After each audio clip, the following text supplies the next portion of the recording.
Hello दोस्तों, welcome to my YouTube channel. जैसा कि मैं आपको पूर्णांकों के गुण के बारे में बता रहा था, तो आज पिछले लेक्चर में मैंने पूर्णांकों के गुण का क्रम विनिमय गुण और आज मैं आपको पूर्णांकों का साचार गुण और साचार गुण के बाद पूर्णांकों का वितरण गुण। मैंने पूर्णांकों में साचार गुण क्या होता है, पूर्णांकों का वितरण गुण क्या होता है।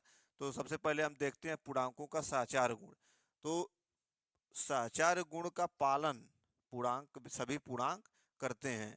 और इस साचार गुण को क्या कहते हैं? Associative property. Associative property. अब इसमें दो है, योग का साचार नियम और गुणन का साचार नियम। यानी कि योग पर भी पूर्णांकों का साचार गुण फॉलो होता है। जैसे योग का साचार नियम योग के क्रम विनिमय नियम का पालन करता है। यानी कि योग का साचार नियम जो है योग के क्रम विनिमय नियम की तरह ही है। बस डिफरेंस ये है कि क्रम विनिमय नियम में पूर्णांकों का क्रम चेंज हो जाता है, और इसमें साचार साचार में जो है आपका ब्रैकेट चेंज हो जाता है। ब्रैकेट में अलग अलग पूर्णांक आ जाते हैं। जैसे कि मैंने यहाँ पे अब समझाया कि योग के साचार नियम से संख्याओं के समूह को फेरबदल कर किसी भी प्रश्न को आसान बनाकर उसे हल किया जा सकता था, परिणाम में कोई परिवर्तन नहीं होता है। जैसे कोष्टक में यदि जैसे यहाँ पे मैंने लिखा है 7+8+3। अब जैसे मैंने यहाँ कोष्टक में 7+8 था, यहाँ 8+3 हो गया। अब इसके बाद 7+8+3, ये 18 आ गया, ये भी 18 आ गया। यानी कि परिणाम में कोई परिवर्तन नहीं हो रहा है। कोष्टक में हम लोग पूर्णांकों को चेंज कर दे रहे हैं, लेकिन परिणाम में कोई परिवर्तन नहीं हो रहा है। इसी प्रकार क्रम विनिमय में भी होता है, उसमें भी क्रम चेंज कर देते हैं, लेकिन परिणाम में कोई परिवर्तन नहीं होता है। तो ये आपका योग का साचार नियम हो गया। दूसरा है गुणन का साचार नियम।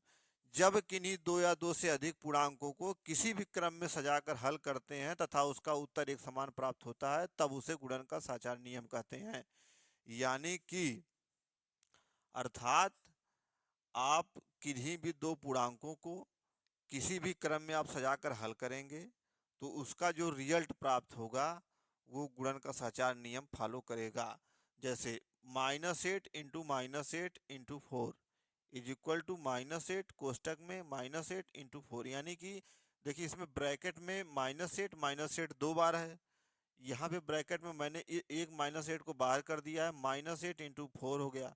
यानी कि ब्रैकेट में जो पूर्णांक हैं वो दोनों चेंज हो जा रहे हैं, लेकिन रिजल्ट जो है 256, 8 64 64 चौको 256, 8 64 64 चौको 256। माइनस और गुणे माइनस ये प्लस हो जाता है। माइनस गुणे माइनस क्या होता है? प्लस होता है।